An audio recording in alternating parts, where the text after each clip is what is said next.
Okay, guys, can you hear me? Yes, sir. Okay, so yeah, so what we did yesterday, we proved craft inequality, and we said, okay, so if there is a bunch of numbers which satisfy craft inequality, then we can have a prefix code, and vice versa. If we have a prefix code uh, with some given lengths of code words, then those bunch of numbers will also satisfy the craft inequality, and based on your alphabet size, I mean code alphabet size. And then we stopped here. We said, okay, uh, I said, okay, is it true also for uniquely decodable code? And here is the theorem we stated last day, that if C is a uniquely decodable code, then the craft inequality level is true. Meaning if C is a code on the code alphabet D, and I mean calligraphic D, then and let's say this D is equal to number of elements in the calligraphic D. And suppose the code words are of length n1, n2, and k. Yeah, then craft inequality is satisfied. So this is basically the craft inequality. Okay, so today we are going to prove this. So yeah, let us first. Okay, first of all, yeah. So first of all, uh, consider this equality. So let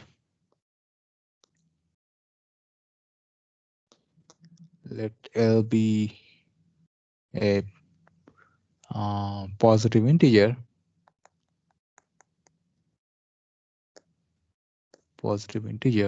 then sum of this. So basically d to the power minus n1 plus d to the power minus n2 plus dot dot dot d to the power minus nk. Okay, this is capital K to the power L is nothing but sum over. Okay, I'll write what is the sum over d to the power minus n k1 plus n k2 plus dot dot dot n kl. Okay, and these are varying from the, let's say this kl is from 1 to k, and dot dot dot this k2 is from 1 to k, and k1 is 1 to k. Okay, this is this is an equality which we can prove. Okay, so basically the see this is, so why we're interested in this equality, we'll be using this equality, and this is the term for the craft inequality. For the craft inequality, this has to be less equal to 1. Okay, now what we're saying is that if we take this and we raise it to the power some L, okay, then this is what we'll have. Okay, so I'll not prove it in general, that will be homework, but let me see. I mean, it is enough to see what is happening. You can prove it using induction, okay, using mathematical induction. Okay, you can prove this.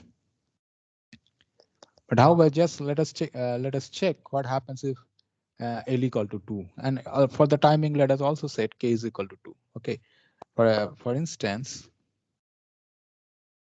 so then we'll see like what are these terms, okay, in the right hand side. So for instance, if k is equal to 2 and L is equal to 2, then what is happening? We have this d to the power minus n1 plus d to the power minus n2, and this to the power L. So we have a formula a plus b whole square, which is d to the power minus n1 whole square plus d to the power minus n2 square plus 2 times d to the power minus n1 and times d to the power minus n2. So which means this is equal to d to the power minus n1 times n1, so it is minus n1 plus d to the power minus n2 plus 2 times d to the power minus n1 minus n2. So which essentially is nothing but sum over k1 is equal to 1 to 2, sum over k2 is equal to 1 to 2, d to the power minus n k1 plus n k2. So the form of the equality. Okay, this is what we have. Okay, yeah. So, and you can just try to prove it for okay, this is not L, so L is equal to 2 here. Okay, yeah, you can try to prove it in general, then you will see that that will follow whatever I have written. Now, so as an observation here is, you see, when we have this k equal to 2 and L equal to 2, let's say, so here, what is the significance of L? So L is like a sequence of L code words. Okay. Now what is happening is, okay, I'll tell you what you mean by this. For example, here you see, if we have a code word like whose, so for example, suppose here k equal to 2, let's say we have two symbols, right? So n1 and n2, the code word lengths are n1 and n2. Let's say it is A and B. Okay. Now, if we fix, so this is my symbols. This is my symbols. Okay. Symbols A and B. Okay. And A is of, or maybe A1 and A2. Okay. And A1 is of, I mean, code length, length of the code word for A1 is N1, and the length of the code word for N2, A2 is N2. Okay. Now, if we consider all, let's say, all code words, okay, or maybe sequence of, okay, how do I write it? So, okay, sequence of code words, okay, sequence of code word with 2, this is L. This is 2 code words. So this sequence has length 2, basically. That is what I'm saying. Or maybe here 2 length. Let me just write it here. A 2 length sequence of code words. Okay. Then what can I have? I can have A1. This is one possibility. I can have A2. This is one possibility. I can have A1, A2, and I can have A2, A1. Now see what is happening here is, if I take this, so this is a sequence of length 2. Okay, A1 and A1. And the length of, so now if I just put the corresponding code word here for A1, okay, which is of length N1, and let's say I put the code word for here, which is, let's say, length N1, then I have basically this term. This is N1, the first term of this. So this is coming from this, okay, corresponding to this. Now, if I take N2, then I'll have a corresponding code word here of length N2. Okay, and then again I have a corresponding code word of length N2. So we'll have a term N2. So this is the entire length of the message, you can say like this. So then this is also here. You see there is a term. Okay, here there is a term here. And there are two terms, okay, which is of length. Let's say this is N1, N2. Okay, and this is N2, N1.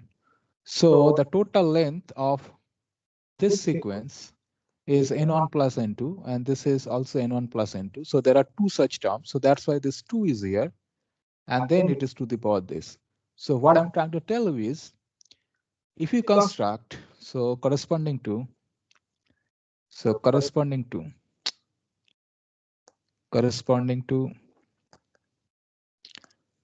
corresponding to each sequence of L code words, there is a term, distinct term in the right hand side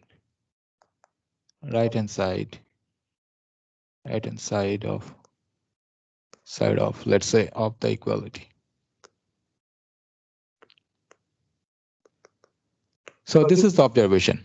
So whatever, so here when you are taking that this is to the power L, guys, are you getting an echo?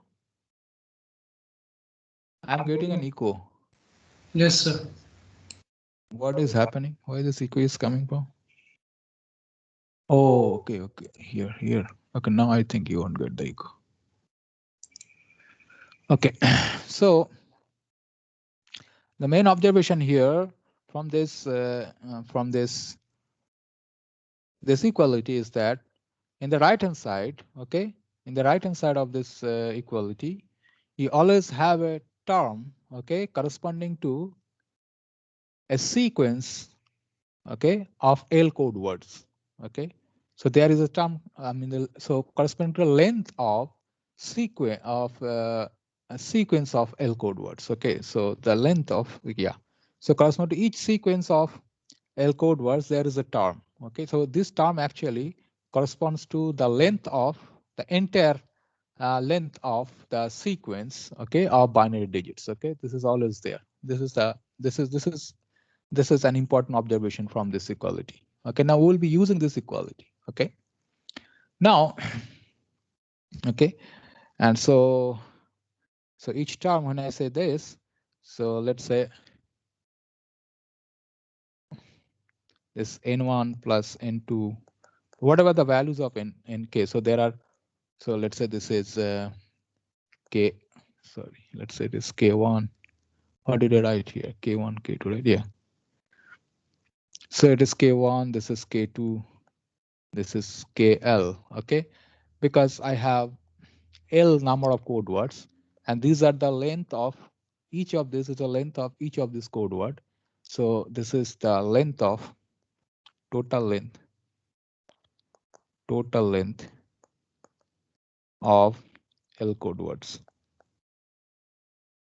So this is the correspondence, okay, L code words. So if you take L code words, okay, and each of length, let's say nk1, nk2. So nk1 is the length of the first code word, because nk1 need not be equal to the first symbol, right? It could be any symbol, okay? So whatever symbol you take, okay, corresponding to that you have a code word, and then that code word has a length. So that's what I'm taking here, nk1, nk2, and nkl, okay? If you just sum it up, that will be the total length, okay?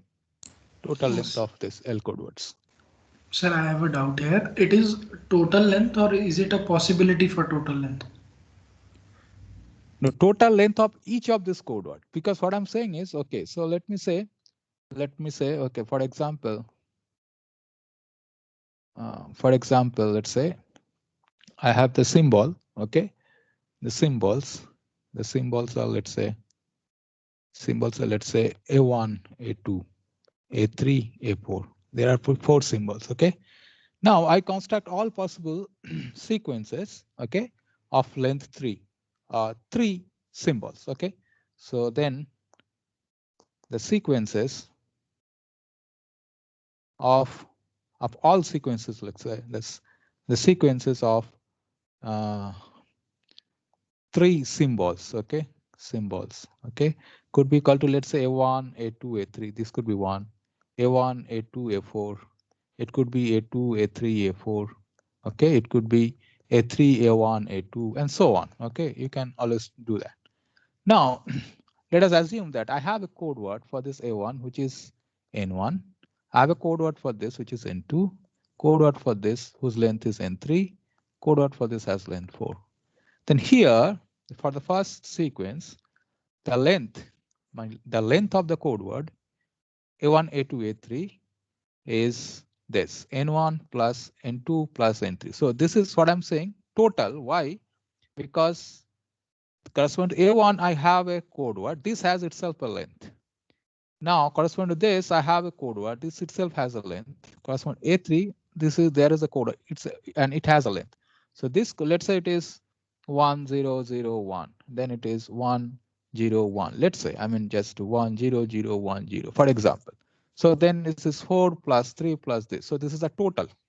Okay, it's the total length of this entire sequence. So total number of bits. You can think like that.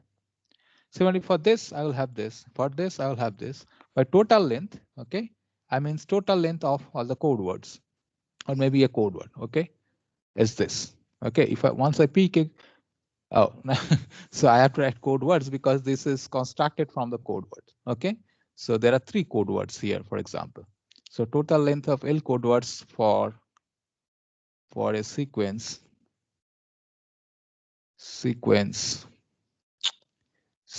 of L symbols, let's say.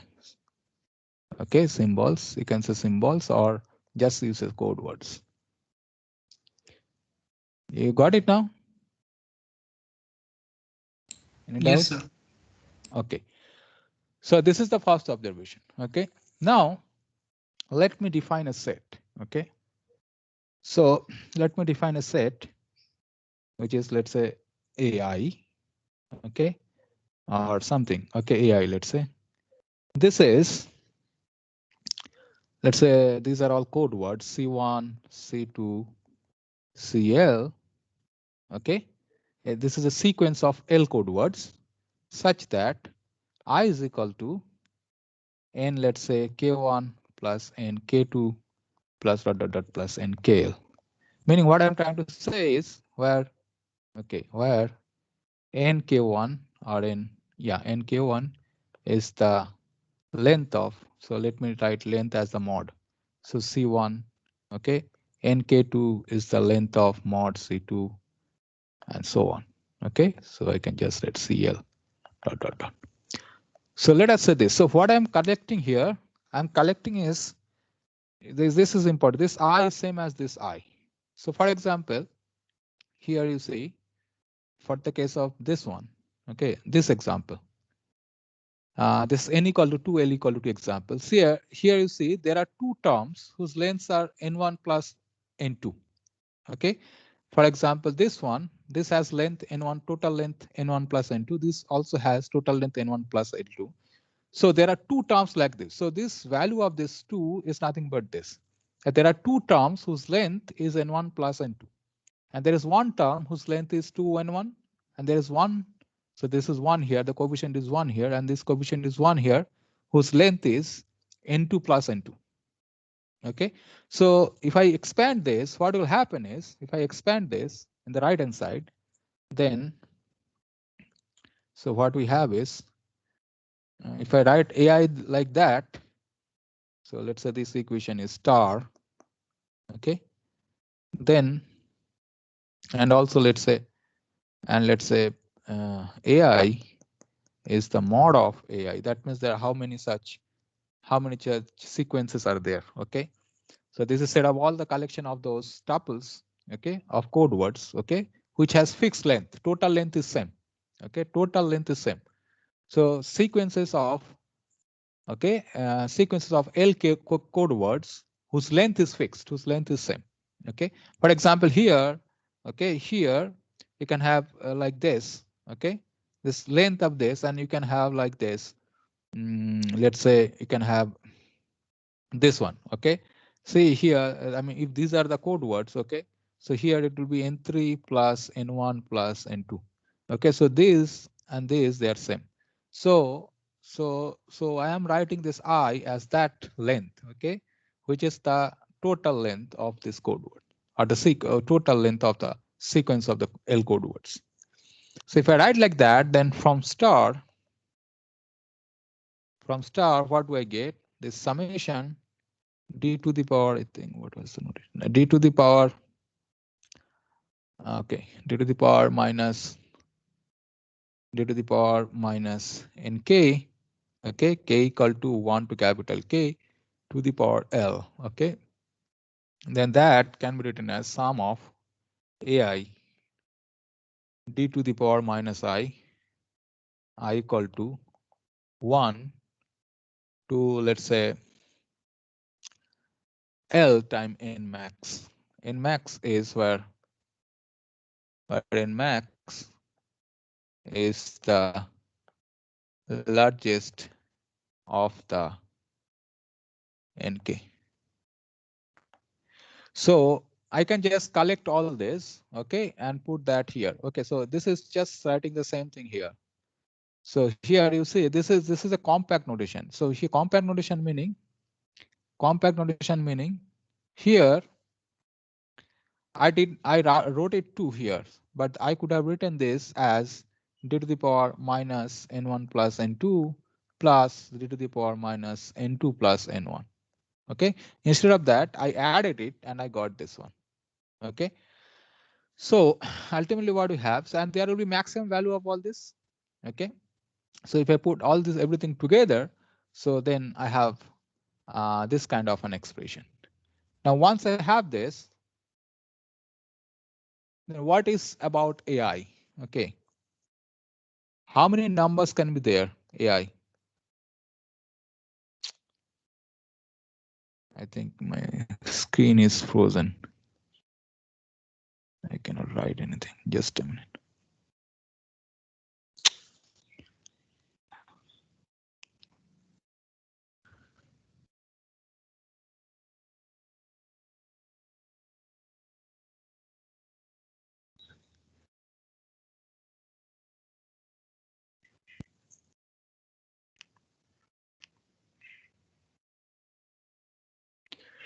Then this AI must be less equal to d to the power I. Why is that? Does anybody have any clue?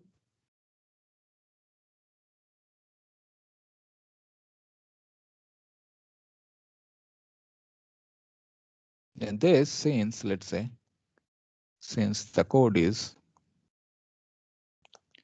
uniquely decodable.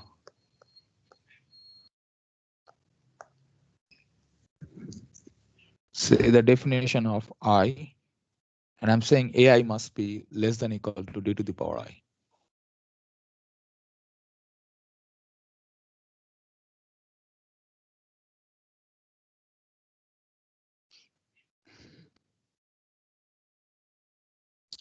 What is Li? This is the sequences, okay, the length of,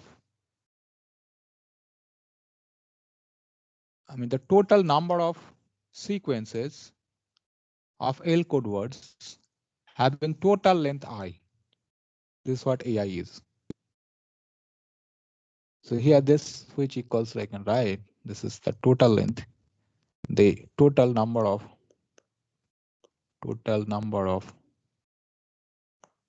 sequences of L code words that have total length I.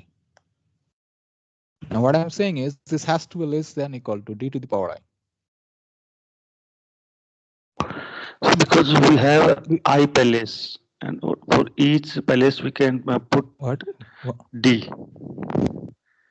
Because we have a Yes. total length is I. So that means we have I space, Yes. I palace. Yes. That is precisely the reason. Yeah. Okay. Now let me just write. Good. Let us write this as double star. And what we have from double star. So, and this is true because it is uniquely decodable.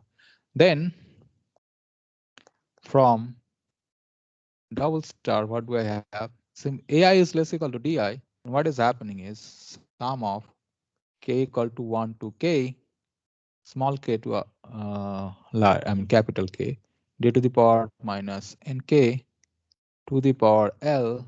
Then I can write less equal to sum over I equal to 1 to ln max. Okay. What can I write? AI means d to the power I times d to the power minus I, right? Yeah, minus I. So which is equal to what? L and max, because this will be just 1. So you are adding 1 that many times. So it will be nothing but L and max. Which implies what? This implies sum of k equal to 1 to capital K e to the power minus n k is less equal to L and max to the power 1 by L, which is equal to L to the power 1 by L times n max to the power 1 by L.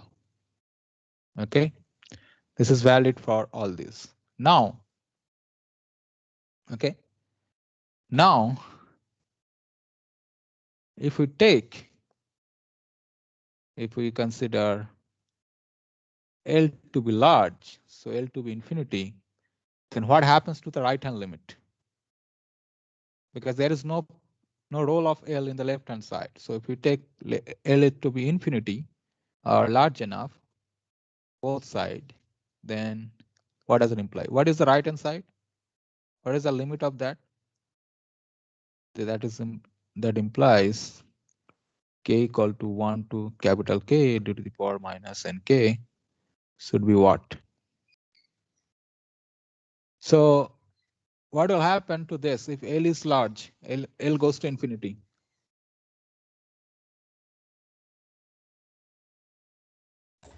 This N max goes to 1. This goes to 1, yes, because n max is a constant and 1 by L goes to 0. Okay, so this goes to 1. So then we are left with this one, that limit L goes to infinity, L goes to infinity, L to the power 1 by L. And what is that? This is also 1. This is also 1. Why? We can take log both side and use LH rule. LH rule? No, these are numbers. These are positive integers. It is not like a function of real values. But still we can take it as a function. The limit of the function will be same as the limit of the discrete points. Okay, but suppose I want to do that. I don't want to do that because I want, this is a sequence, right? I'm talking about sequence of a limit. So this is not a function of X kind of a thing. Because in that case, the limit won't exist because it is not a function of this thing. It's not a function of real numbers, let's say. It is L. So if I want to treat this as a sequence, then what will happen? How do you prove that it is equal to 1? So it's the limit of a sequence.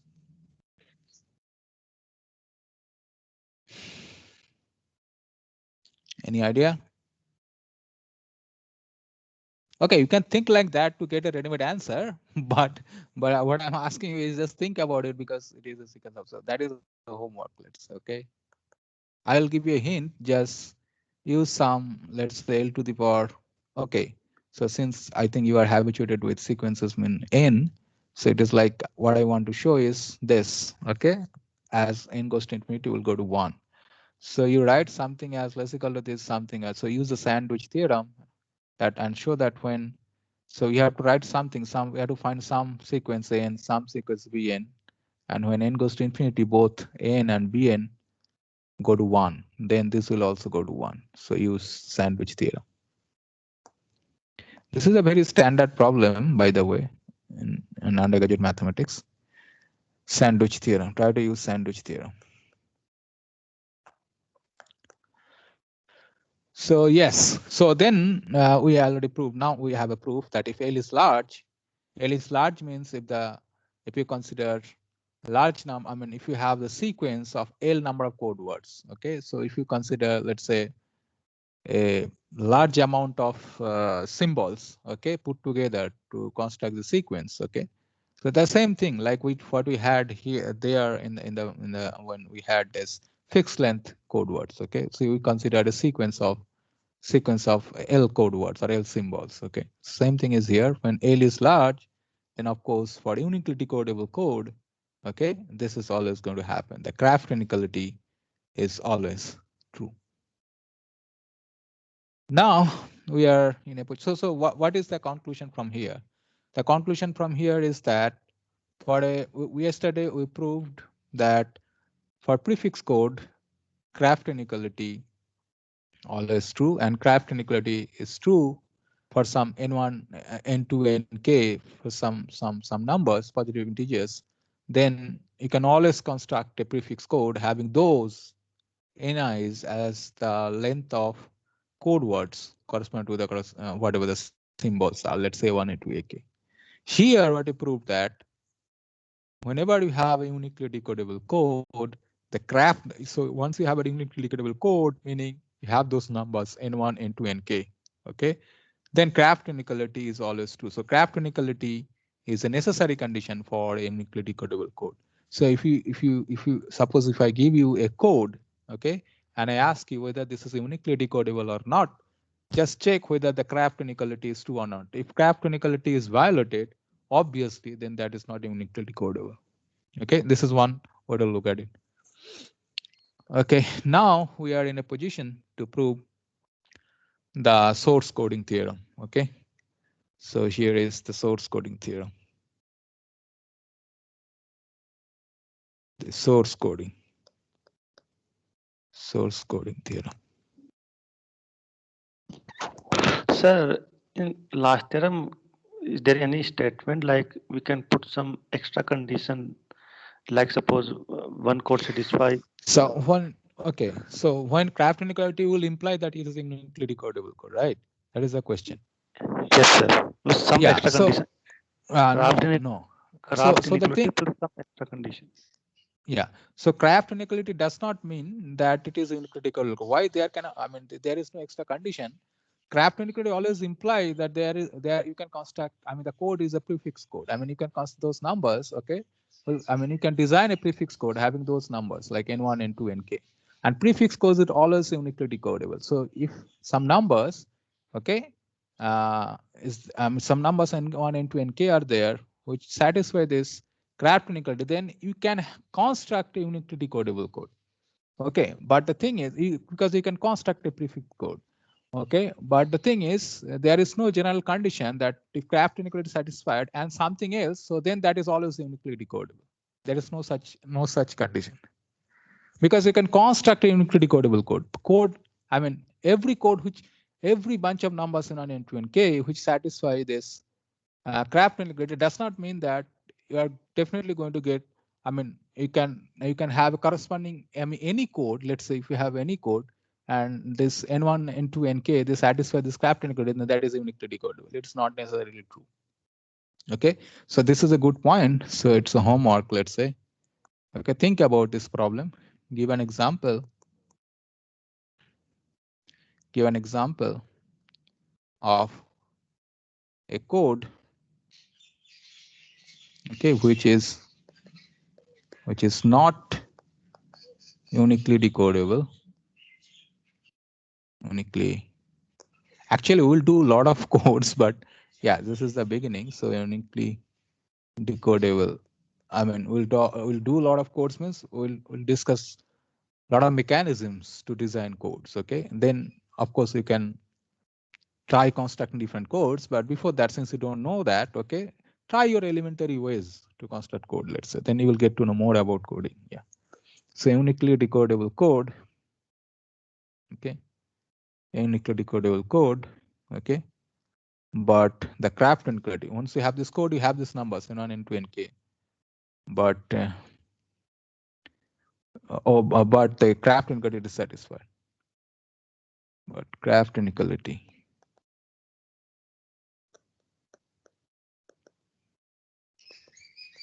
is satisfied.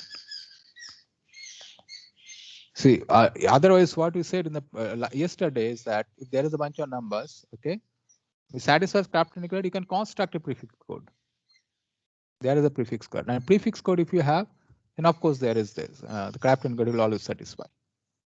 Here the same thing, uniquely decodable code, then craft inequality is satisfied. But if you have a bunch of numbers, okay, which satisfy, you have a code for which the bunch of numbers satisfy the craft inequality, it does not mean the code is this thing uniquely decodable. Okay. So in the previous theorem, what we did, you can construct a prefix code. Okay. Sir, You can construct. Yes. sir, I have a doubt. Like we are considering here like limit L tends to infinity. For that we are saying the craft inequality is satisfied. Yes. Yes. Now what I want to ask you is like, so we are like as n tends to infinity, we are approaching one asymptotically, and that asymptote will play an important role, because if it is converging very slow, like say suppose as an example, log n also tends towards infinity as n tends to infinity, but it is very slow. So if this is very slow, then practical work, like for even for very large values of L, the craft and inequality will not be satisfied, and this might be a problem. Okay. See, in the statement, there is no role of L. What we said, so I like the in the case of, let's say, fixed length code words. Okay, we consider sequence because we want to send sequence from the sender. Sender wants to send sequences, and then L large meaning is in the entire life of the machine. Okay, of the machine, whatever in the entire life, whatever sequences, whatever letters or whatever alphabets, okay, symbols, okay, he or she wants to send, or the machine wants to send. So that is what L means, that L goes to infinity. Here in the statement, where is that? Yeah, here there is no role of L here. So L is going to infinity. It means we are considering the entire lifespan of the machine. Then it is always satisfied. So here there is no role of L.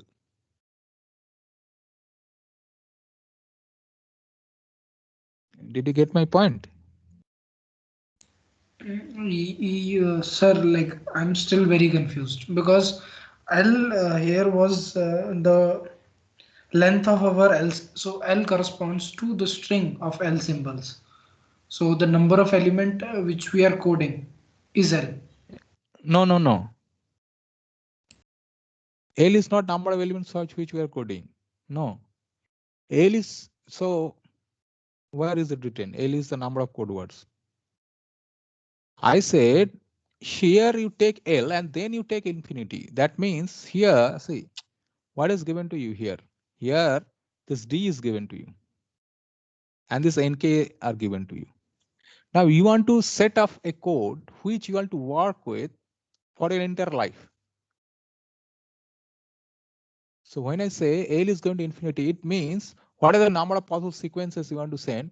So let's say every time you, so starting from today, let's say every per second, let's say you are sending, let's say per second, let's say you are sending 100 bits of this thing, symbols, okay, or 100 bits of, yeah, 100 bits, okay, let's say. So from, let's say if you work for 24 hours, okay, then the L becomes very, very large. And if you work it for your entire life, okay, so the machine works for entire life, then that code has this property that L is going to infinity, and then this is always satisfied. This is what I'm saying. Here in this statement, there is no role of L. What I'm saying is, if the machine works for this, I mean, the machine sends, let's say, infinitely many, I mean, sequence of code words, then this is always going to be happy. I mean, this is always true.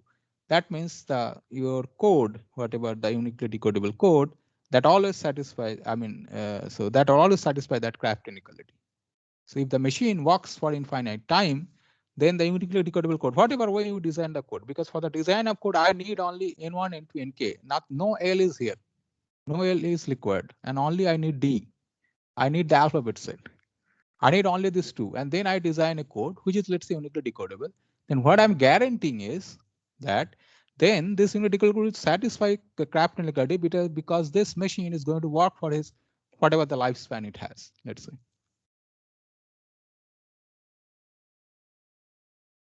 Is it making, I mean, did I make any sense? Yes, sir.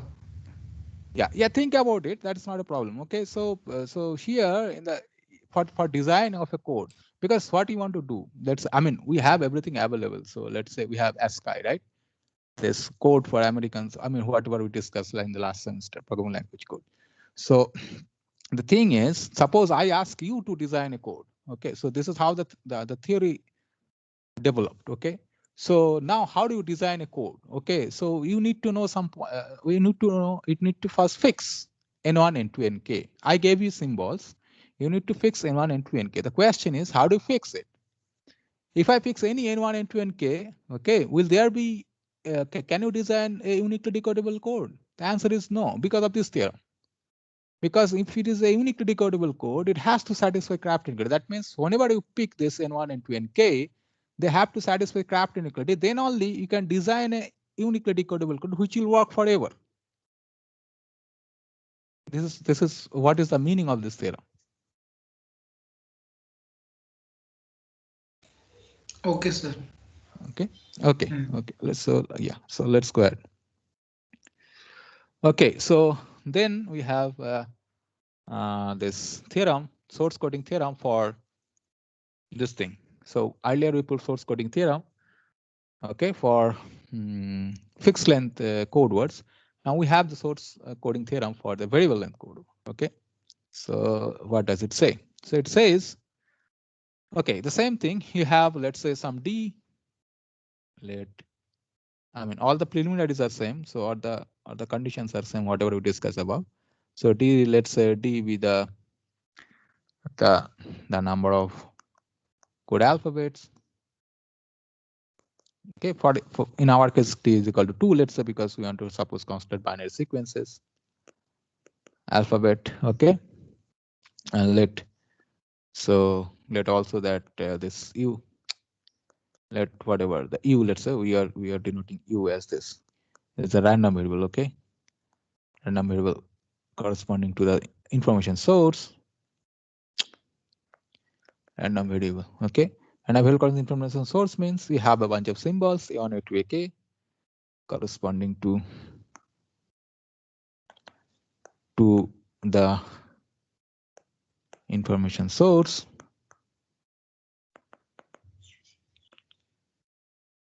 Okay, that means there is a bunch of symbols A1, A2, AK, which you want to send, and there is a probability associated with it, PA1. So there is a probability distribution, PA1. So this is what is U, let's say, PA1, PA2, dot dot dot, PAK.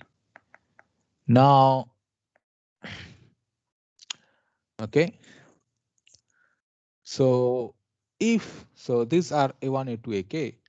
Now, suppose you want to design a uniquely decodable code. Okay, then what should be, our question was, what should be the minimum expected length? Okay, then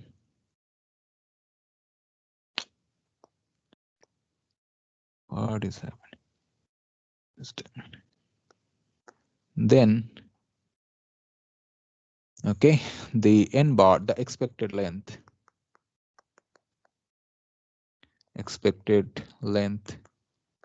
of a uniquely decodable code satisfies this inequality. N bar is bigger or equal to entropy of U divided by log of D. So this log is base 2. Okay, so that means if D equal to 2 for the binary case, N bar is bigger or equal to the entropy. Okay, it is always bigger or equal to entropy. So that means if you want to go for minimum, you're going to design a code, uniquely decodable code, which has minimum, let's say, expected length, okay, expected length of the code word, then you would like to have this to be expected length to be HU. This is what we discussed when we talked about operational meaning of the entropy. This is exactly the meaning, okay, of that is related to the importance of, let's say, the concept of entropy.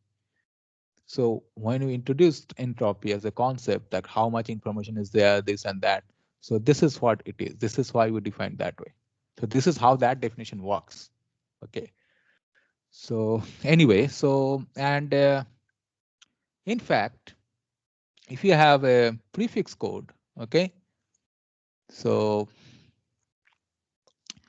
okay, so then the expected length of unit this and for a prefix code. So if you want to design, let's say, a prefix code, okay.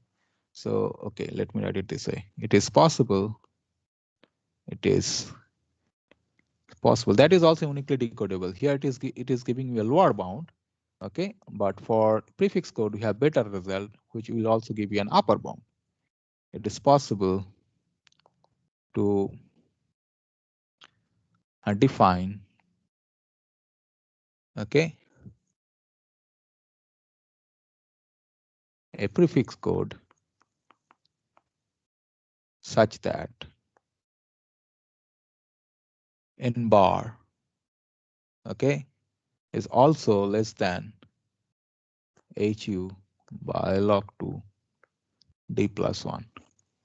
And this is very, very important because you see, when I say it is possible to define about if it is possible to construct a prefix code, this prefix code is always uniquely decodable.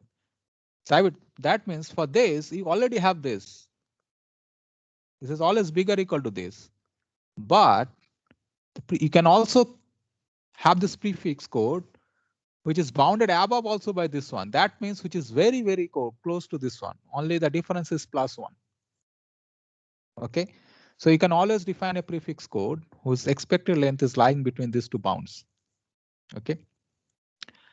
Okay, I'll talk about, I'll generalize this for a memoryless channel. So here we are just talking about, say, a sequence of, I said a sequence of code words or a sequence of symbols. I did not say, see, for the example we started with, we had a memoryless channel. Memoryless channel means all this in the sequence, all these symbols are appearing, okay, independently. That assumption I did not take here. I considered here. So I'll improve this bound, okay, when we again impose that condition that we have a memoryless channel. Okay, right now we did not say anything about the channel, that we have not the channel, but memoryless source. Okay, so we did not consider it here till now. Okay, but at least for this we have this particular bound. So let us prove this. How? And the proof is not difficult. This is very simple proof. I mean, after all this machinery, this is very simple. So what I want to prove, so let us set the context. So we have this A1, A2, A1, A2, AN, and this. So just let me write P1, P2, Pn, or let's say whatever, PAK, and let's say these are the probabilities I have. Let N1, okay, N2, and K, okay, be the length of the code words corresponding to A1, A2, AK. Okay. Now what do we want to prove? We want to prove this equality. Let's say it is star here. Okay. Then if I want to prove star, okay, like this. So in order to prove star, it is enough to show that, let's say, HU minus, okay, n bar log 2d is less equal to 0, right? Then if I can prove that this is less equal to 0, okay, then we are done. Okay. Okay, we'll prove that it is less equal to 0. Okay. So let us just so that this is okay, less equal to 0. Okay. Now let us write RHS, left hand. Okay, not RHS but LHS, left hand side. We have this HU minus n bar log 2d. Okay. Now what is HU? What is the definition of HU? What is the entropy here? Can anybody tell? What is HU? Sir, summation probability of AI Okay. log of an output. log of 1 by k. Yeah, and this k equal to 1 to k, right? Now, then this minus n bar is sum equal to k equal to 1 to capital K, PAK, K and K, and then we have log 2. So this is log here, this is here, and there is also log here. Okay, there is also log here. So what can we do just to manipulate this thing? It's a PAK, and then log of 1 by PAK minus k equal to, and the summation is also about the same index. So this we can write log d to the power nk 2. Okay, we can take this nk power of d. Okay, now if I do that, in fact we can do more. Okay, we'll come to that. So can I write now? Can I write this to be something like this? Sum of k equal to 1 to capital K. So I'm just doing the sum. Okay, ak log of t to the power minus nk divided by PAK. Can I do that?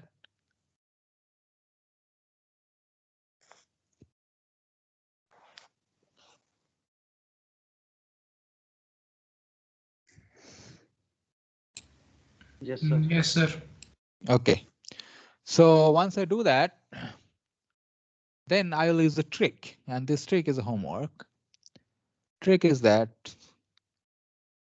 note that log of x, log means here base 2, okay, is less equal to x minus 1 times log of e for any x bigger than 0.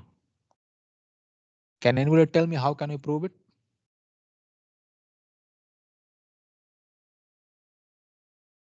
One way to do is you can just plot a graph and you can check. Okay. Other way, how do we prove it analytically? How do I prove it that this is less equal to this? If I want to show that, how can I show it?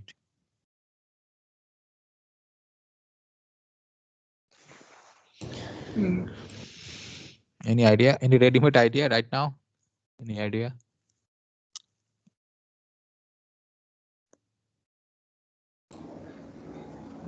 So we can take log to the base 2e to the left hand side, and then we'll have log to the base ex, and on the right hand side it will be x minus 1. Yeah, but then so Then okay, go ahead. then so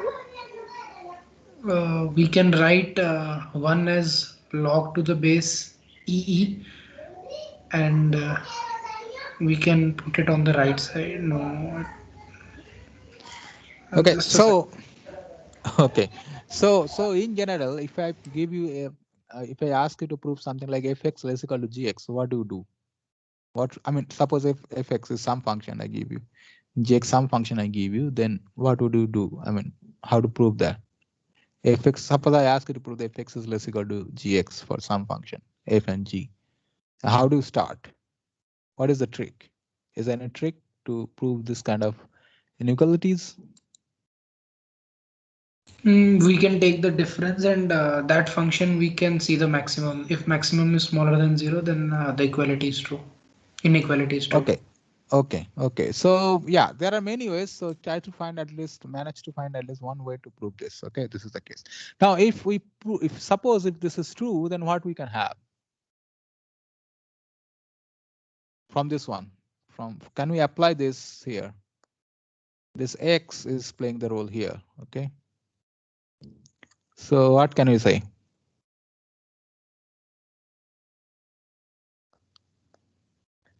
Then hu minus n bar log d less equal to something I want to write. So Okay, let me write then. Log to E and sum over k equal to 1 to k d to the power minus nk minus sum of pak. Is that okay?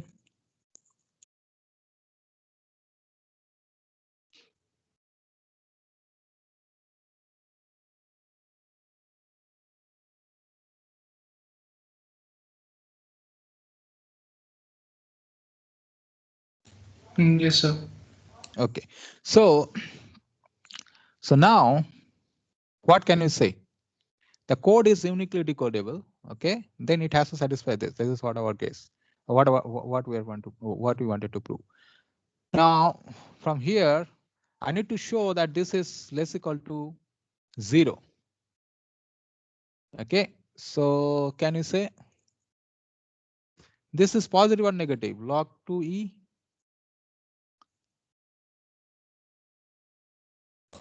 It's positive, sir. It is positive. Now, what about this? See this. This is smaller than equal to 0. Yeah. Because this part. What is this part? What is the value of this one? 1. 1. Yeah, so I forgot to write k equal to 1 to k. So this is 1. And this guy, due to Craft inequality, is less than 1. Okay? Or less equal to 1.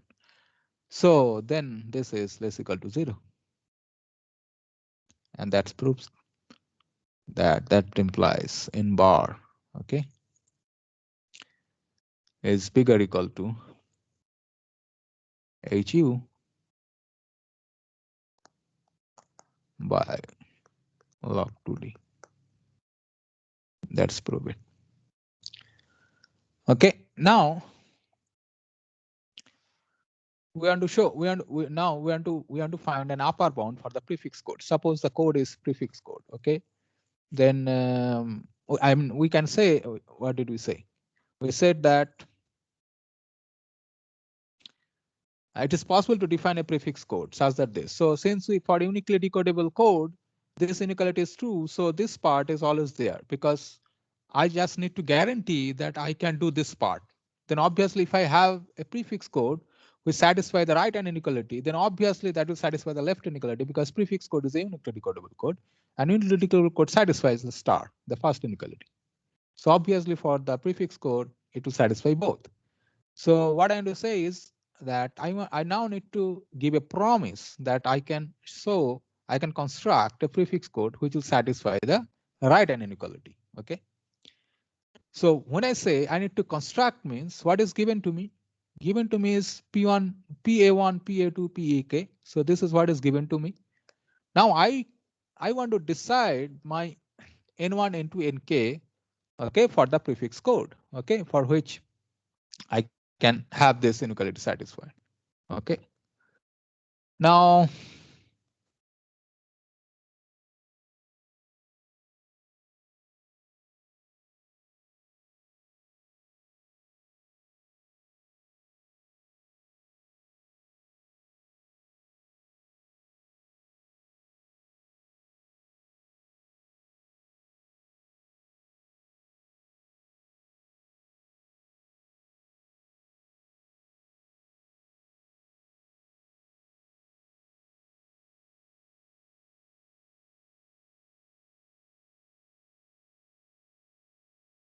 okay, guys, this thing got disconnected somehow.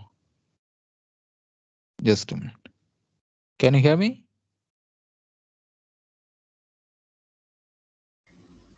Yes, sir.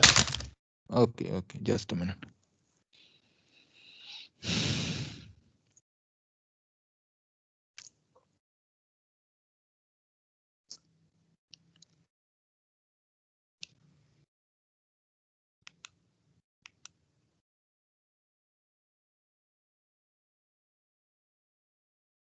Okay, so now the thing is,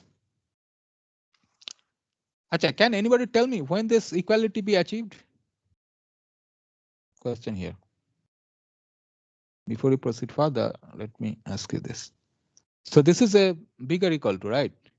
Question is, when can this be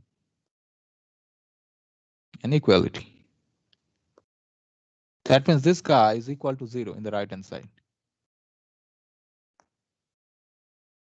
So here, this is equal to 0 because this is not 0, right? This is non-zero.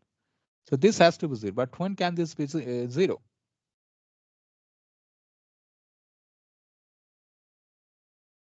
Pak is equal to d to the power minus ak. Okay, then at least this right hand side is equal to 0 and we achieve that. Okay, that means the code we had, the uniquely decodable code we had, if we had this thing like probability of ak is d to the power minus ak, okay, then equality also can be achieved. Okay. Now see here, I want to construct a prefix code. Okay.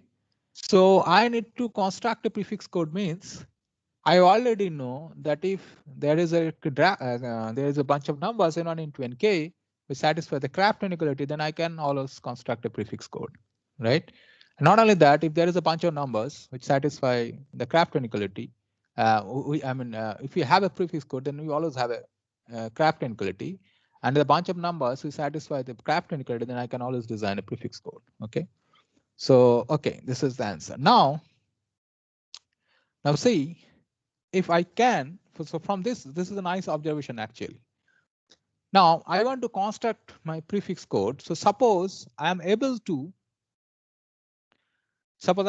choose this nk, okay, this nk, okay, such that it satisfies this because these values are given to me, pak, pa1. So what is given to me? What is given to me? Okay, remember, recall that. So this is the second part of the proof. Second part of the theorem. Okay. Recall that PA1, PA2, PAK, these are given to me. Now, if I am able to choose, if we are able to choose,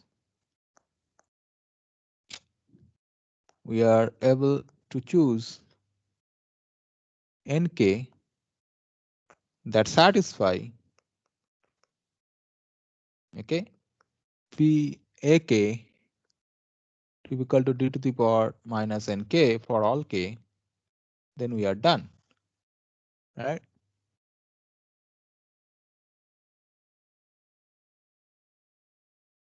Why?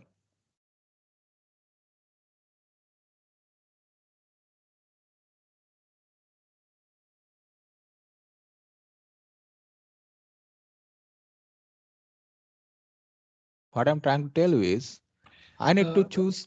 Yeah. Sir, I have a doubt. We have to do it for every probability, or we can pick the smallest one? Because to construct the prefix code, we need nk to be the largest. So No. what I'm saying, yesterday when we were constructing using tree the prefix code, then we always pick the nk which is largest among all the ni's. No.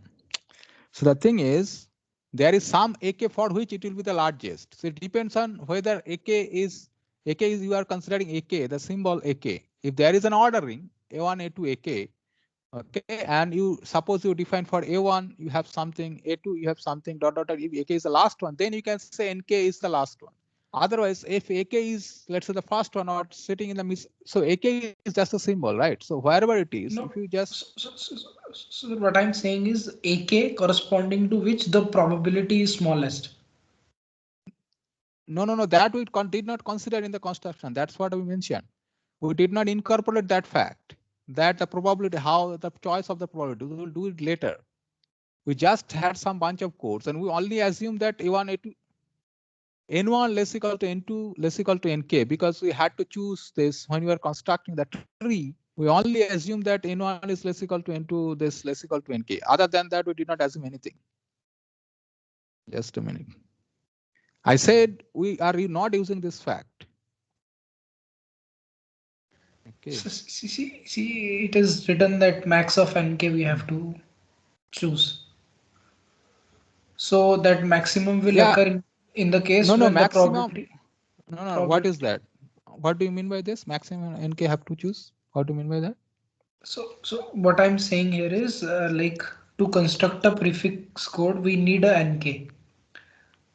We have to go to the nkth order. That nkth order will be decided by maximum of the ni's. And that ni, the maximum ni, will correspond to the least probability in our case. Where is that fact used in the construction? That is the least probability. No. This is independent of probability, but what I'm saying is, given a n1 to nk, if we have to construct a prefix code, we have to pick the maximum nk. No, in order to construct the tree here. Yes. What should be the order of the tree? That is what we are doing. But in our case, what we are discussing now, we don't have N1, N2, Nk. We have to design N1, N2, Nk. Only A1, A2, Ak are given, and their probabilities are given.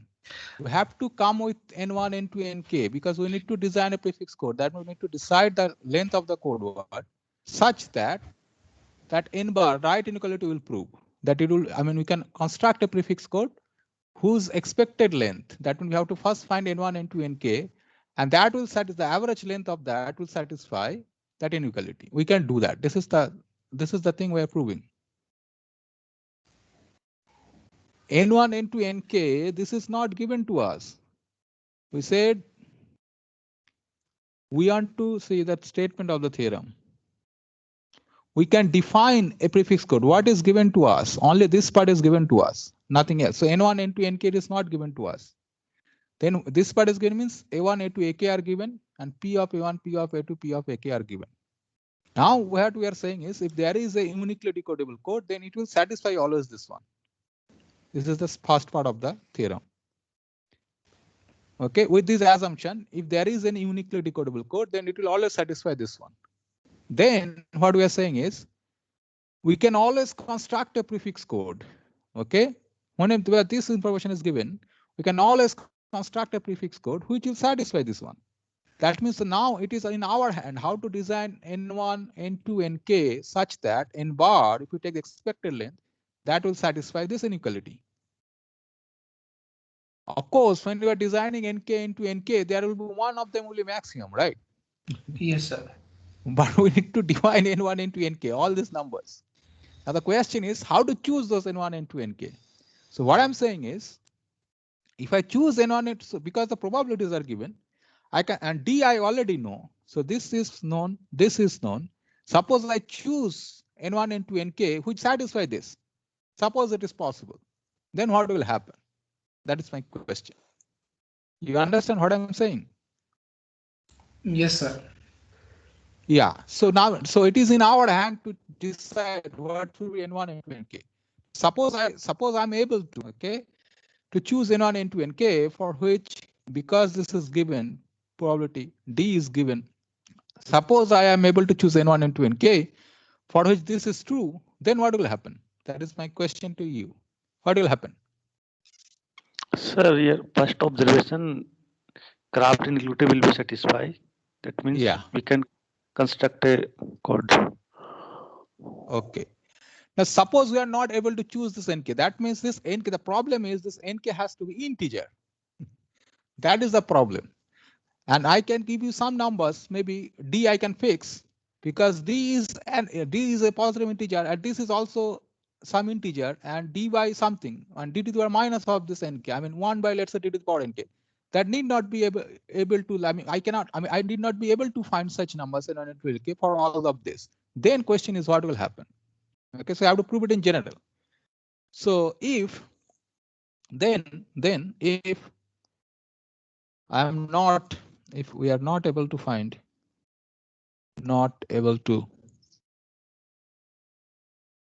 able to find positive integers n1, n2, and k. This is, let's say, the triple star that satisfy triple star. Then what we'll go ahead with that is, then what we'll do? Then choose nk such that probability of ak is less than d to the power minus nk plus 1 and less than d to the power minus nk. We'll choose like that for all this. 1 less than small k less equal to, less equal to capital K.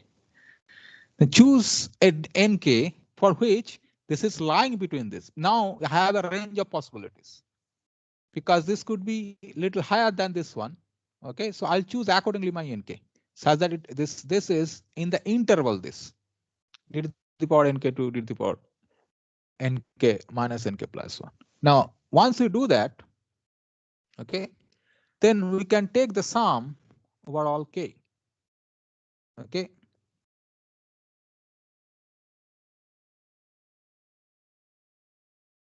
Okay, so if you take the sum, okay, let me write it.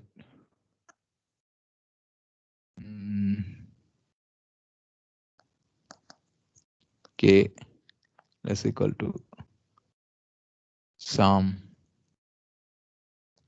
Pak.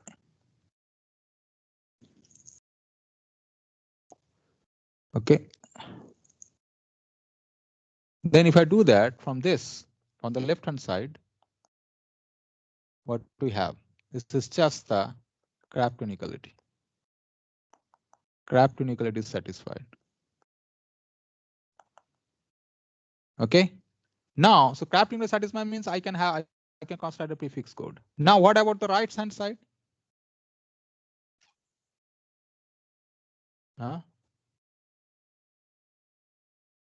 I'll not take the sum over k on the right hand side, but I will take the log over k, log of Pak, because somehow I need to bring the entropy, right? So this less than log of d to the power minus nk plus 1. Then which implies, so this is from the left hand, from the left hand inequality, quality, and this is from the right hand inequality.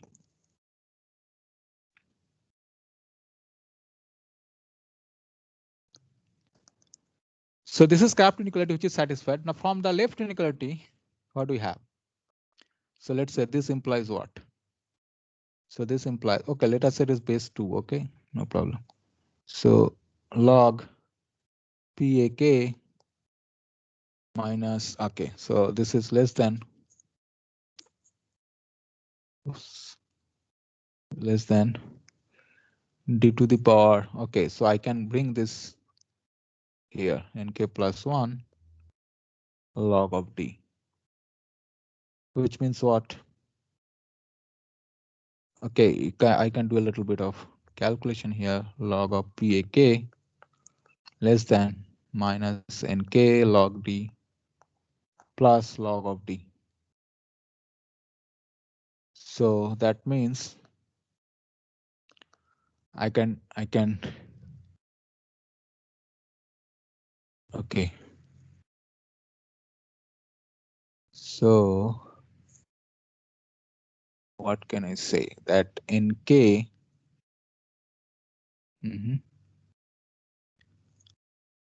what can I do from here?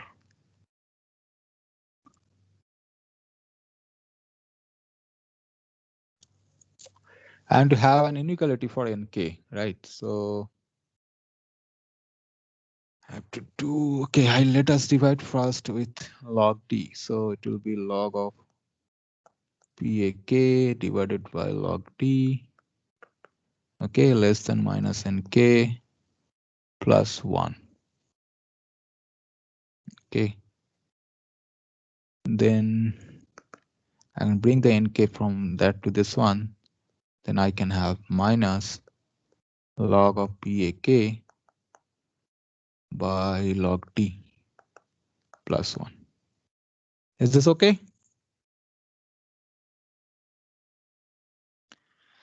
Now I wanted to prove, so I will choose this nk such that this, but anyway, I want to prove the inequality for the n bar. So then, okay, then multiply.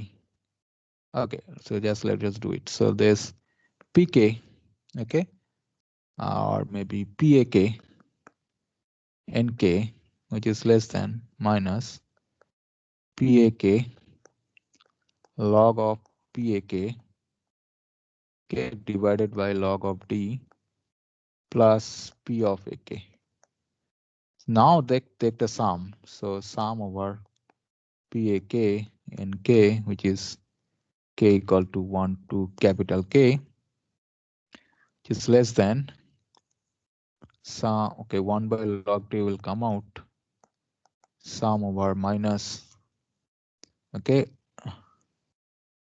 so I can say this is pk log of 1 by p of ak, or not pk but p of ak. Okay, plus sum over pak. Now this is what in the right hand side. This is the entropy of u. So it is h of u by log of d, and this is 1. So this is 1. So if I choose, okay, so and left hand side is n bar. So if I choose nk to be inside this, okay, then I have the Craft inequality satisfied, meaning I can have the prefix code with those nks, okay, and the n bar is also less equal to this. Therefore, the conclusion is we can construct, okay, a prefix code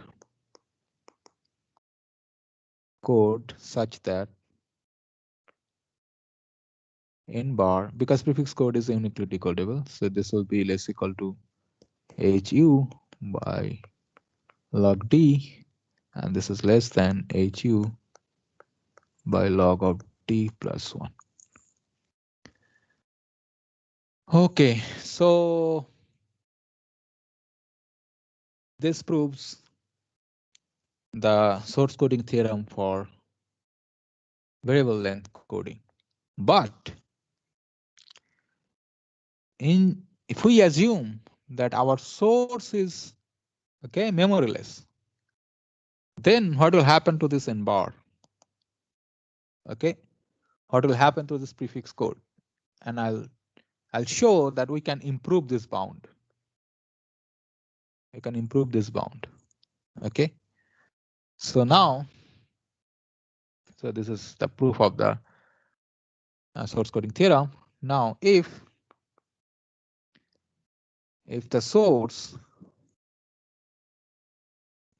is memoryless, we have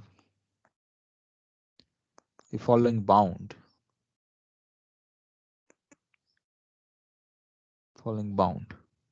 For a prefix code. Now see what I am, so for a prefix code, what we are saying.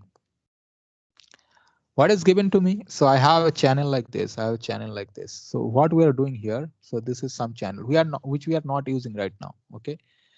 So this is noisy and this thing that we are not using. Okay.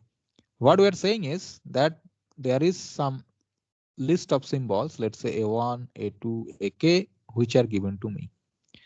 When it is given to me, that means according to Shannon, I have a probability distribution because I have a random variable. Okay, so I have a probability distribution here. Now we want to design code word for this. Okay, we want to design code word for this such that when the receiver receives those code words, let's say there is no noise for the time being. Suppose the receiver receives those code words. Okay, in fact, the sequence of the code words. Okay, this is important. The sequence, if the receiver receives a sequence of code words, okay, code word. So the receiver must be able to decode it uniquely, okay? The receiver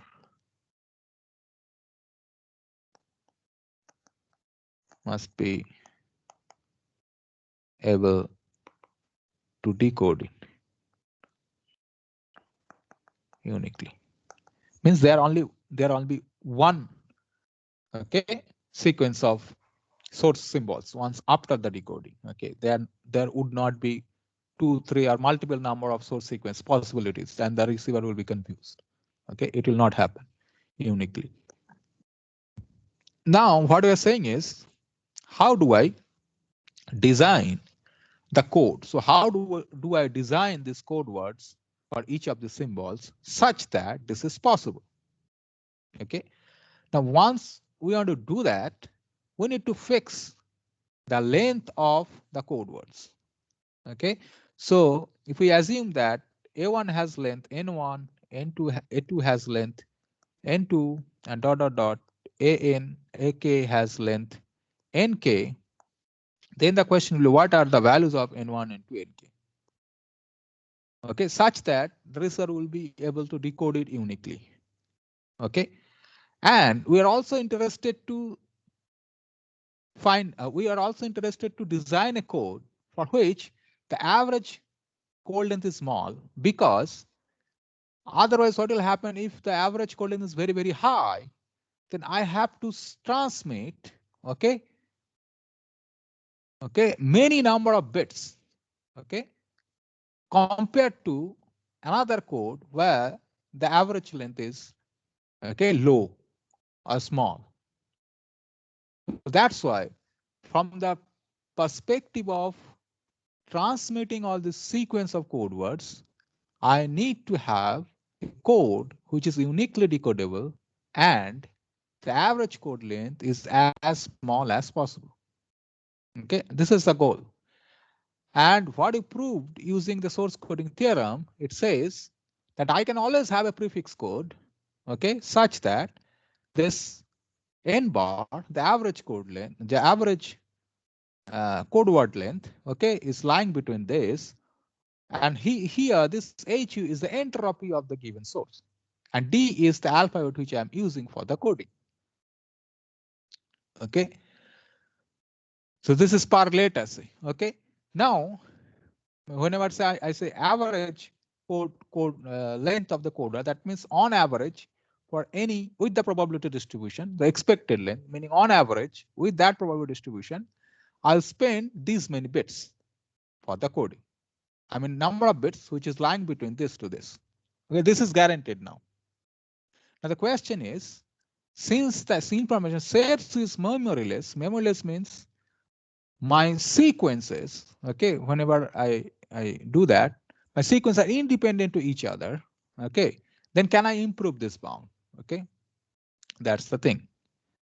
Okay, now we'll prove the following theorem. Oh, sir, I have doubt. Yes. Yes. So in last time we didn't assume memoryless source information.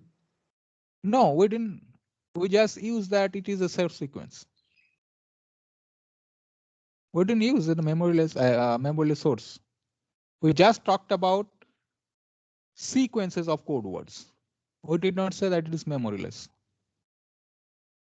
The source is memoryless. We did not assume that.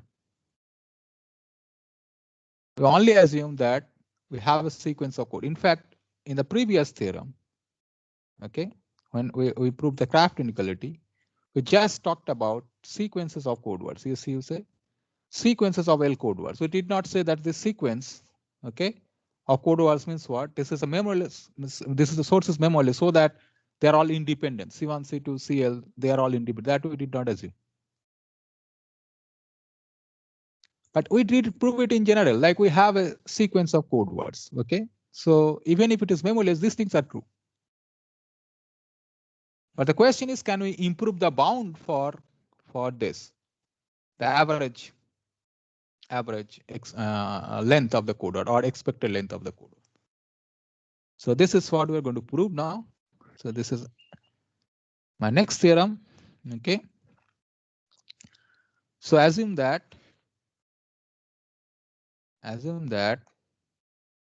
we have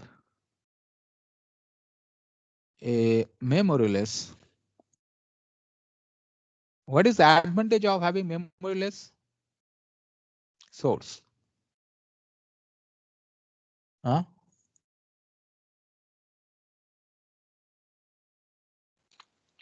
Sir, probabilities will be independent. Probabilities will be independent, and that fact is never used here. You see, in the above proofs, never I use that fact. Okay, so we'll be using that now. Okay, so assume that we have a memoryless source and all other things are the same, all other assumptions, meaning we have A1, A2, AK and this and that, so on. Okay, so we have D symbols and so on. So also there is some, okay, and all the assumptions means there is a D, there is an alpha is D, so, and there is some A1, A2, AK, there is some symbols and so on. There is some PA1, PA2, dot, dot, dot, PAK and so on. All these things are all there.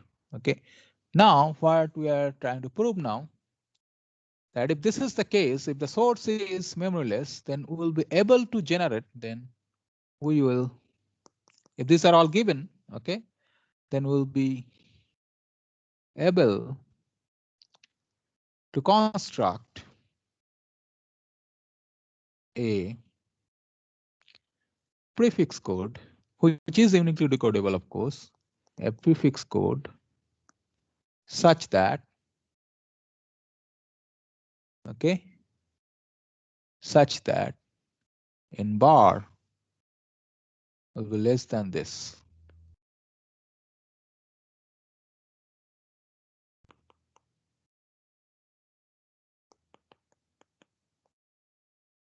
Now see here, if L is large, then this will closely approximate this value HU if D equal to 2. So approximately N bar will be equal to HU if we have a memoryless sequence. Okay, so there can be a prefix code. Of course, this is always there. Okay, but this is the additional. I mean, this is always there. I mean, this is there for the any uniquely decodable code, but this part is for the special code, which is the prefix code. Okay. Okay, so now we'll use the fact that it is a memoryless source. Okay. Okay. Now, if we have this code words, let's say, okay, so let's say, how do we write it? So U1, U2, I think this is the symbol we used. Okay, UL in the previous one, we assume that it is a variable. In fact, for the case of variable and sorry, for the case of fixed length code words, okay, we assume that this is memoryless source and then we proved it. Okay, now here we are now assuming that it is a memoryless sequence. So we have this. Okay, this is a set of all, let's say, sequences. Okay, of length L of the symbols. Okay, U1 is a symbol, U2 is a symbol, and so on. Okay. Now, my first question to you is, this entire thing, I can consider this as a random variable, this as a random variable, this as a random variable. So the entire thing, this, okay, which is, let's say, U bar, is a random variable. Okay, that means if I assume that this is my source, let's say, that means my source generate, okay, as sequences of sequences of symbols, not as individual symbols. Okay, this is what is happening now. So this is my, let's say, a random variable. That means so that my source, okay, always generates, okay, this L length symbols. So this is itself a random variable. Then my first question to you will be, what is its entropy? And see, all this U1, U2, dot, dot, dot, UL, okay, they're all IID. That means they're identical and independent and identically distributed. Because U1, U2, UK, because my source is memoryless, so U1 is independent of U2, U2 is independent of U3, and so on, and identically distributed, meaning this is nothing but a copy of you, this is not a copy of you, this is nothing but a copy of you. So if I treat this, okay, as a random variable, then what is the entropy? What is that? Let's say I say U1, U2, dot, dot, dot, UL. What is entropy? In terms of this entropies of this individual random variable like U1, U2, UL, or in terms of the entropy of U, because U1 has the same entropy as U is, okay, and so on. So what is the entropy of a joint random variable? What is the entropy of joint random variable? Whenever we have two random variables. So my question is to you is this: what is this xy equal to what? Or maybe x1, x2. What is equal to that? Entropy of first plus entropy of second one minus mutual information. But mutual information here is 0, right? Yeah, that's Independent.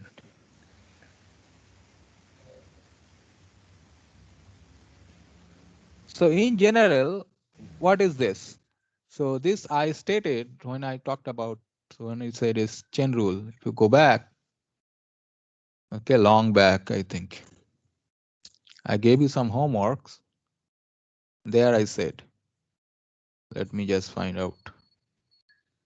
I mean, I have to search a lot, but. So do you recall anything called a chain rule of the entropy? yes, sir. Okay, so if you know, I'm not going back, okay, but we talked about that, okay? I mean, if you just go back, then you'll find out. Okay. Where is that? You see here. Okay. Here we did that.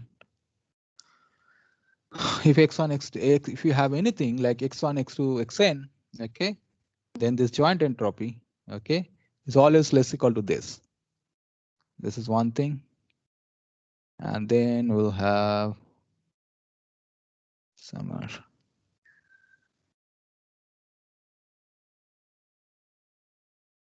I don't see where it is. Maybe we have to go back. Yeah, this is the joint one. And yeah, this is here. Yeah. So this is to take, this is in general. Now from here, if this x1, x2, xn, these are all independent, then what will happen? What will be this one? If x1 and x2 are independent. hx2. Yeah, similarly here, hx3 dot dot dot hxn. So that the entropy of this, the joint random variable is nothing but the sum of the entropies of the individual random variable. And here in this specific case, all are identically distributed as well.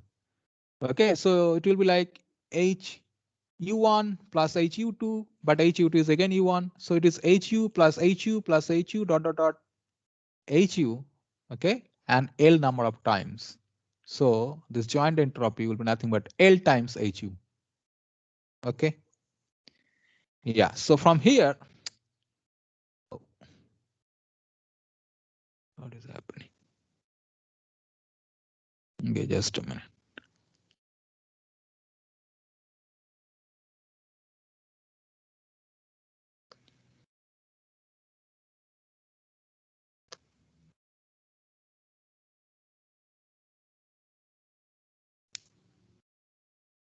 In fact, I gave you in the exam at h of 3x comma minus 3y.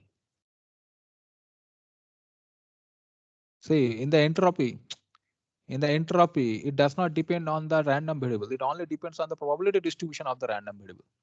So whatever the probability distribution x is, the same probability distribution is 3x's or minus 3y's. So what is minus 3y same as what is of y, because it is not changing the probability distribution, it's changing the values of the random variable. and those are independent, X and Y. So it is just the sum. This is what I gave you in the exam. Anyway, so here, okay. Yeah, so let us forget this. So we have seen that this is, since they're all independent, okay, identically distributed. So this is L times HU. Okay, from this, that is called the chain rule, from the chain rule.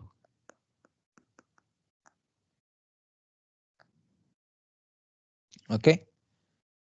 Now, what is the average length of the code word? If I take this kind of sequences of code words, okay.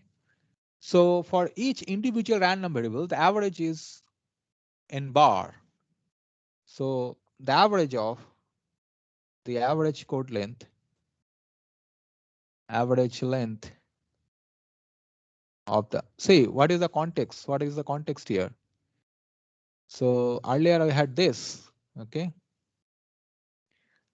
Now I was talking about if you have u as this, u as the random variable, okay, x1, x2, a1, a2, ak. Now I change that. I changed it to, let's say, I have u bar as the random variable. So whenever it generates, okay, so there is a probability associated to this.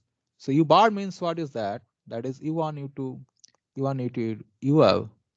And the probability is the probability of each of this. You already know, right? u1, u2, ul. Because they are linearly independent, it is the product of this. Or maybe something else. What is that? Okay, that's a good question. If they are independent, so what will be this one? Probability of the joint distribution?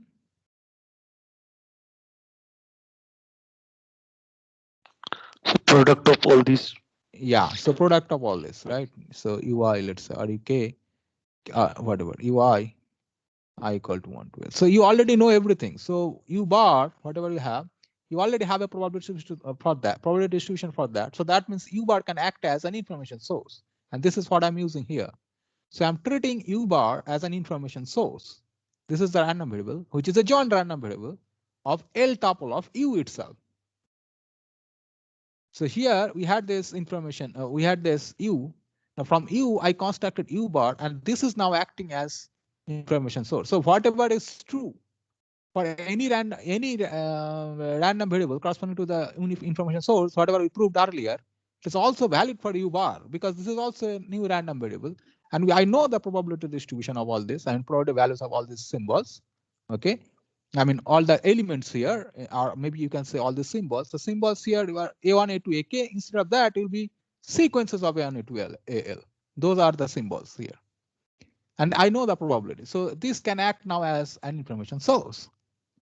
Now, what I'm saying is that if this is u bar is my information source, which is a random variable, what is the entropy? Is entropy I calculated, which is L times HU. Now, what I'm saying is what is the average length of the code words?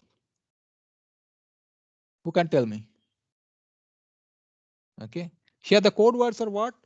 The code words are like you have U1, U2, UL. I mean, if you have this A1, A2, AL, whatever, AK, then when I'm taking like this LN sequences, then I will have some, let's say, some A1, or let's say A something, AK1, AK2, dot, dot, dot, some AKL. So I am picking L symbols out of this A1, A2, AK. Now for each of this, I have N1, I have N2, I have NK, let's say, because I already can design a prefix code for this, which I already told you in the previous theorem, that for this U, I can always have a prefix code whose corresponding lengths are N1, N2, NK, let's say. Then what will be the average code length of this? These are all independent.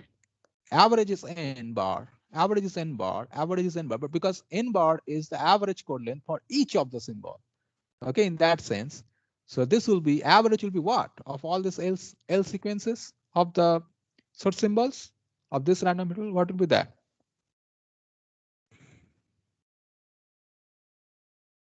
You understand my question, guys? Sir, n bar will be the average. Same n bar? See, this is the whole thing. So what? So when I'm designing a code word, I'm designing the code word for this entire thing. It will be L times n bar, because here it is n bar, here it is n bar, here it is n bar. This is L times n bar. You understand what I'm saying? Yes, sir. As a whole, like from AK1 to AKL, the average will be n n bar into L. Yes, because this is what is my symbol now for U bar. Okay, so the length of average length of the code words, okay, corresponding to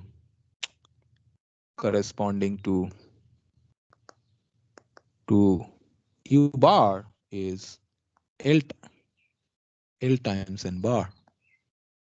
Okay, where we already know, but still let me write it, where n bar is the average length for code words corresponding to U. Okay, corresponding to U. Okay, now if that is the case, that this is my new random variable U bar, okay, and I know its entropy, okay, I know its average code or length, then I can always say from the previous theorem that I can always design a prefix code for this such that this inequality is true. This n bar, this inequality is true. So this inequality is what? When I had this assumption, right? Now I have the similar assumption. Instead of U, it is U bar. Instead of U, you have U bar, and instead of this A1, A2, AK, I have the symbols as sequences of A1, A2, AK of length L, and then accordingly I will have its probability distribution also. So the same assumption is there. So that means that this theorem is also valid for that random variable, which is my memoryless channel.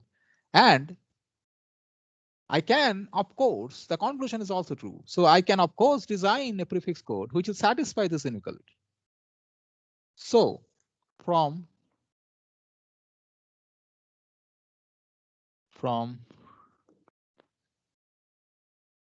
the previous theorem, we have n bar. Now n bar is actually L n bar. Okay, that's the average length. And HU is HU bar basically. Okay, HU bar by log D, log of D plus 1 less than equal to HU bar by log of D. But that is HU bar you already know, which is L times HU by log D less equal to L n bar less than L times HU by log D plus 1. Now LL get cancelled from all the sides. So that is HU by log D less equal to n bar. See, n bar is, I came back to n bar now. HU by log D. So that means for a memoryless source, n bar, now I go back to U again, because n bar was my, see, that's why I wrote it here. Where n bar is the average length of the code words corresponding to U. So that means what did I prove here is, for a memoryless channel, n bar can be here, line between, okay, this is 1 by L, 1 by L, okay? So for a memoryless channel, we can always have a prefix code such that the average code length, okay, our average length of the code words of that prefix code is lying between these two numbers, and this 1 by L is close to 0 if you increase L. Okay. And now you can see this is like the theorem which is closely related to the source coding theorem for the fixed length codes. And there we also had a similar kind of situation. There we had n by L. So n was less equal to n by L was less equal to this plus some 2 delta, I think, and this and it on left hand side, I think it was this minus some delta. So we have a similar kind of a situation also. So you are not losing anything even if you go for a variable length coding.